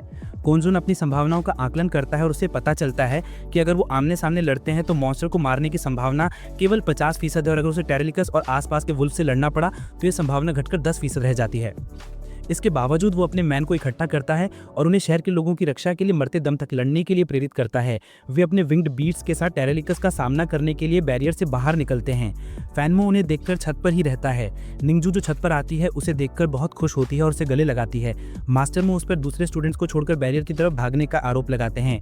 इस बड़े आदमी द्वारा लगातार उसे निशाना बनाए जाने से निराश होकर वह जवाब देता है कि मास्टर मो के पास लोगों की मदद करने की शक्ति और प्रभाव होने के बावजूद वह खुद बैरियर से टकरा गया। निंगजू बीच में आकर फैनमो से कहती है कि वह अपने पिता की आलोचना ना करे। फैनमो नाराज होकर वहां से चली जाती है। इसी बीच फैनमो के पिता आखिरकार शहर में उन सभी से मिलने पहुंचते हैं जो अभी तक जिंदा हैं या जो मर गए हैं। एक लाश को अपना बेटा समझकर एक विशालकाय मॉन्स्टर उसका पीछा करता है और उसे कोने में धकेल देता है। चूंकि उसे मैजिक का कोई ज्ञान नहीं है इसलिए वह इसके आगे पूरी तरह असहाय है। शुक्र है कि युक्सिन उसे बचा लेती है और उस मॉन्स्टर पर पानी की बौछार कर देती है। फैनमो द्वारा दी गई पिक्चर से उसे पहचान कर वो उससे पूछती है कि क्या वह उसका पिता है, लेकिन वो अनकॉन्शियस हो जाता है। युक्सिन ऊपर देखती है और समझती है कि उसे और भी मॉन्स्टर्स का सामना करना है। फैनमो अपने पिता का पता लगाने के लिए मिलिट्री इन्वेस्टिगेशन रूम में प्रवेश करता है और शिंगचू बैरियर में प्रवेश करता है। अधिकारी चैंग को पेट्रोल टीम से सूचना मिलती है कि मॉन्स्टर्स भूमिगत सुरंगों के जरिए बाओ सिटी में घुस रहे हैं। अगर वे उन टनल्स के द्वार नहीं ढूंढ पाए और उन्हें नष्ट नहीं किया तो मॉन्स्टर्स आते रहेंगे। फैनमो मॉन्स्टर हंटर्स के साथ अपने अभियानों को याद करता है और बताता है कि जब साइक्लोप्स ने सिर्फ स्कूल पर हमला किया और एक स्टूडेंट का अपहरण कर लिया तब इन सुरंगों के संकेत मिले थे। साइक्लोप्स कुशल खुदाई करने वाले होते हैं, इसलिए उनके पिछले हमलों का पता लगाने से उनके द्वारा बनाई गई अंडरग्राउंड टनल्स का पता चल सकता है। फैनमो मॉन्स्टर हंटर से संपर्क करता है ताकि उनके सभी अभियानों के रिकॉर्ड्स देख सके और साइक्लोप्स के पिछले हमलों के स्थानों का पता लगा सके। पता चलता है कि साइक्लोप्स को सबसे ज्यादा बार epigraph girls junior high school में देखा जाता है, जिसका मतलब यह है कि टनल्स का सबसे बड़ा प्रवेशद्वार वहीं हो सकता है। इसके बाद आर्मी मॉन्स्टर हंटर्स के साथ मिलकर अंडरग्राउंड टनल्स की खोज में जुट जाती है। फैनमो इमारत से बाहर निकलता है और अपने पिता की आवाज सुनता है। वे एक दूसरे को गले लगाते हैं, एक दूसरे को जिंदा देखकर राहत महसूस करते हैं। पिता बताते हैं कि युक्सिन ने उनकी जान बचाई थी और उन्हें बैरियर तक पहुंचने में मदद की थी। मॉन्स्टर हंटर्स बताते हैं कि उसकी लाश शहर में मिली थी। शायद फैनमो के पिता जैसे दूसरों की रक्षा करते हुए उसकी जान चली गई होगी। जेंजिया एपिग्राफ जूनियर हाई स्कूल की स्टूडेंट अपनी व्हीलचेयर के साथ ज्यादा घूम नहीं पाती। कोई नहीं जानता कि वो कहाँ है, जिससे फैनमो और उसके पिता उसकी सुरक्षा को लेकर चिंतित हैं। मॉन्स्टर हंटर्स और कुछ सोल्जर्स स्कूल जाने की तैयारी करते हैं। फैनमो अपनी बहन को ढूंढने की उम्मीद में उनके मिशन में शामिल होने की रिक्वेस्ट करता है और उनके मिशन में दखल ना देने का वादा करता है। ज़ेंजिया बेसमेंट में आम नागरिकों के एक समूह के साथ छिपी हुई है। वे घबरा जाते हैं क्योंकि अगर वे सेफ्टी बैरियर की ओर नहीं बढ़े तो अंततः मॉन्स्टर्स उनका पीछा करेंगे और उन्हें मार डालेंगे। जिस व्यक्ति ने ज़ेंजिया को वन आइड वुल्फ से बचाया था वह बैरियर तक पहुंचने के लिए अंडरग्राउंड टनल्स का उपयोग करने का सुझाव देता है क्योंकि उनमें कोई मॉन्स्टर नहीं होना चाहिए। वह टनल्स को अच्छी तरह जानता है क्योंकि वह सालों से पाइपलाइन में काम कर रहा था। ये सोचकर कि यह एक अच्छा विचार है, सभी लोग पास की अंडरग्राउंड पाइपलाइन की ओर दौड़ पड़ते हैं। हालांकि समूह में एक एपिग्राफ स्टूडेंट पीछे रह जाती है और उनसे ज़ेंजिया को साथ लाने में मदद करने के लिए कहती है। वे सभी एक अपंग लड़की के लिए अपनी जान जोखिम में डालने से इनकार कर देते हैं और पाइप्स इतने संकरे हैं कि व्हीलचेयर भी नहीं आ सकती। उनके जाने के बाद लड़की ज़ेंजिया को अपने साथ ले जाने की पेशकश करती है, लेकिन ज़ेंजिया जिद करती है कि उसे वहीं छोड़ दिया जाए। आखिरी एहसान के तौर पर वह लड़की से कहती है कि जब वह सेफ्टी पेरीमीटर तक पहुंचे तो वह अपना ब्रेसलेट फैनमो नाम के एक लड़के को दे दे और उससे बता दे कि वह मर चुकी है और वह उसकी जगह रहना जारी रखे। लड़की के जाने के बाद ज़ेंजिया बेसमेंट में रखे बक्सों की तलाशी लेती है और एक चाकू उठाती है। कुछ मिलिट्री पर्सनल और मॉन्स्टर हंटर्स से बनी स्पेशल टीम स्पेशल कार में शहर भर में घूमती है जिसमें ऐसा इंजन लगा है जो मॉन्स्टर्स को पकड़ने से रोकता है। हालांकि स्कूल की ओर जाने वाली सड़क का एक हिस्सा अवरुद्ध है। वे बाकी रास्ता पैदल तय करने का फैसला करते हैं। मॉन्स्टर हंटर का पवान मिस इलाके का पता लगाता है और अपने लेवल 3 फ्लोटिंग शैडो क्षमता से हमला करने की कोशिश कर रहे 2 साइक्लॉप्स को सफलतापूर्वक उड़ा देता है। Officer Chang star trek level ice magic का इस्तेमाल करके एक ही बार में कई साइक्लॉप्स को मार गिराता है। ये लोग असली हैं। स्कूल की ओर जाते हुए उन्हें गली से चीखें सुनाई देती हैं। फैनमो सहज ही उनकी मदद के लिए आगे बढ़ता है, लेकिन ऑफिसर चैंग उसे रुकने का आदेश देते हुए कहते हैं कि उनका मिशन स्कूल में अंडरग्राउंड टनल्स ढूंढकर उन्हें नष्ट करना है। लोगों की जान बचाने के बजाय एक आदमी खून से लथपथ सीवर से बाहर निकलकर टीम के पैरों पर गिर पड़ता है। वह और बाकी लोग बेसमेंट के लोग थे। वे सीवर सिस्टम में बनी अंडरग्राउंड टनल्स का उपयोग करके बच निकलते हैं, ये सोचकर कि वहां कोई मॉन्स्टर नहीं है, लेकिन असल में सीवर साइक्लोप्स का बसेरा है। ये लोग मौत के मुंह में चले गए। फैनमो एक स्कूल गर्ल की लाश देखता है जिसके हाथ में वही ब्रेसलेट है जो उसने ज़ेंजिया को उसके 16 बर्थडे पर तोहफे में दिया था, जिससे उसे लगता है कि यह ज़ेंजिया है। वह लाश की ओर दौड़ता है और पाता है कि यह उसकी बहन की नहीं है, लेकिन यह भी संतुष्ट करता है कि ब्रेसलेट ज़ेंजिया का ही है। इसका मतलब यह होगा कि ये लड़की सीवर में साइक्लॉप्स द्वारा हमला किए जाने से पहले ज़ेंजिया से मिली थी। इसके अलावा अभी अभी मरा हुआ आदमी एपिग्राफ मॉल के सुपरमार्केट यूनिफॉर्म में था। ये सुराग इस ओर इशारा करते हैं कि ज़ेंजिया मॉल में कहीं मौजूद था। एक खास किशोर फैनमो को शुभकामनाएं देता है और वे अलग हो जाते हैं। मैजिकल गियर में तब्दील होकर फैनमो सुपरमार्केट की ओर बढ़ता है। ज़ेंजिया सुपरमार्केट में चुपके से घूमती है, बाहर निकलने का रास्ता ढूंढने की कोशिश करती है। साइक्लॉप्स में से एक उसे देख लेता है, लेकिन वह अपनी व्हीलचेयर छोड़कर एक रेफ्रिजरेटर में घुस जाती है। मॉन्स्टर उसकी व्हीलचेयर को नष्ट कर देता है। उसे उम्मीद होती है कि वह किसी व्यक्ति को देखेगा, लेकिन निराश होकर लौट जाता है। 2 ब्लैक हुडेड क्यूरिया मेंबर्स, जिनमें से एक की नाक बड़ी है और दूसरा पूरे आर्मर में, छत के ऊपर से शहर की स्थिति पर नजर रखते हैं। क्योंकि सेना को एपिग्राफ जूनियर हाई स्कूल के एंट्रेंस के बारे में पता है, तो वहां सुरंग को नष्ट करने से पहले उन्हें मारना जरूरी है। दोनों तय करते हैं कि ज्यादातर मेंबर्स को मॉन्स्टर्स के हाथों मरने देना और बाकी सदस्यों के कमजोर होने पर उनकी देखभाल करना बेहतर है। उन्हें दूर से एक तेज बिजली गिरती हुई दिखाई देती है। पूरे आर्मर वाला उसे पहचान लेता है और दूसरे को पीछे रहने को कहता है, क्योंकि वह खुद थंडर मिस को मार रहा है। आपने सही अनुमान लगाया, थंडर मिस फैनमो था। वह गरजते हुए मॉन्स्टर को हरा देता है, लेकिन एक शैडो उसे घेर लेती है। फैनमो उसे चकमा देकर मॉल में घुस आता है। आर्बर मैन उसके ऊपर एक बीम पर खड़े होकर उसे शैडो को चकमा देने के लिए प्रशंसा करता है। फैनमो पूछता है कि वह कौन है। वह आदमी धीरे से अपना मास्क उतारकर खुद को ANG के रूप में बताता है, जिसे फैनमो ने ड्यूल में हराया था। क्या आपने ये आता हुआ देखा था? वह बताता है कि उसने अपने अडल्ट प्रोग्राम के दौरान सीक्रेट स्प्रिंग तक पहुंचने के लिए मास्टर मू की बुलिंग और दुर्व्यवहार को 10 साल तक झेला। वह अपने लक्ष्य के बहुत करीब था, लेकिन फैनमो ने उसकी सारी योजनाएं बिगाड़ दी और ANG ब्लैक क्यूरिया के अपने मिशन को पूरा करने में विफल रहा। उन्होंने उसकी विफलता की सजा उसके भाग्य के आधे हिस्से को हमेशा के लिए डरा कर दी। अगर फैनमो ना होता तो शहर पहले से ही तबाह हो चुका होता और ANG अब तक किसी ऊंचे पद पर पदोन्नत हो चुका होता। अपनी कुंठाओं को उंगालने के बाद ANG ब्लैक ऑर्ब निकालता है, जिससे वह ब्लैक पिट्स छोड़ता है और हर एक पिट से एक ब्लैक बीस्ट की सवारी मिलती है। फैनमो अपने दोनों एलिमेंट्स का उपयोग करके उस बीस्ट से भाग जाता है। बड़ी नाक वाला मेंबर ANG को फोन करके बताता है कि सेना स्कूल पहुंच गई है और उन्हें अपना ध्यान वहीं लगाना होगा। ANG पहले आने से इनकार करता है, क्योंकि वह फैनमो की मौत अपनी आंखों से देखना चाहता है, लेकिन एक और सजा के डर से वह फैनमो को खत्म करने के लिए अपने पेट्स को पीछे छोड़ देता है। फैनमो जानवरों से बचने की पूरी कोशिश करता है लेकिन आखिरकार घिर जाता है। वह खुद को सीसीटीवी सर्वेलेंस रूम में बंद कर लेता है, जहां वह एक स्क्रीन पर एक टूटी हुई व्हीलचेयर देखता है। ऊपर की स्क्रीन पर वह सुपरमार्केट के एक रेफ्रिजरेटर में जेंजिया को छिपी हुई देखता है। फैनमो को याद आता है कि कैप्टन ने उसे सिखाया था कि साइक्लॉप्स की नज़र कमज़ोर होती है और वे हीट सिग्नल्स का पता लगाने के लिए मुख्य रूप से अपनी आंखों पर निर्भर करते हैं। इसलिए अगर आप उनसे छुपना चाहते हैं तो सबसे अच्छा उपाय आइस मैजिक का इस्तेमाल करना है। तनावपूर्ण स्थिति के बावजूद जेंजिया इतनी चतुर थी कि पकड़े जाने से बचने के लिए रेफ्रिजरेटर में छुप गई। ब्लैक बीस्ट्स इस पूरे टाइम दरवाजे पर जोर जोर से मारते रहे, जिससे दरवाजा टूट गया। इसी के साथ में इस सीरीज का पार्ट 1 यहीं पर हम एंड करते हैं। और इसमें हमने 1.5 सीजन को कवर कर लिया, लेकिन अभी इस सीरीज के 5 सीजन हैं, तो इसीलिए इसको 3 पार्ट में हम पूरे ही खत्म करने वाले हैं। तो कमेंट करके जरूर बताना आखिर ये पार्ट आपको कैसा लगा, क्योंकि आज से 2 दिन बाद इसका पार्ट 2 आने वाला है। बस अच्छा सपोर्ट मिला तो मैं जल्दी भी ला सकता हूँ। तो चलो इस वीडियो को लाइक कर दो और एक कमेंट कर दो नेक्स्ट पार्ट, और ये सीरीज कैसी लगी वह भी लिख सकते हो। और सब्सक्राइब करना तो भूलना ही मत, क्योंकि जब इसका नेक्स्ट पार्ट डालूंगा तो आप तक उसकी नोटिफिकेशन पहुंच जाएगी। तो आप तक उस वीडियो की नोटिफिकेशन पहुंच जाएगी और सबसे पहले आप उस वीडियो को देख पाओगे। तो चलो मिलते हैं आप 2 दिन बाद इस सीरीज के नेक्स्ट एपिसोड में।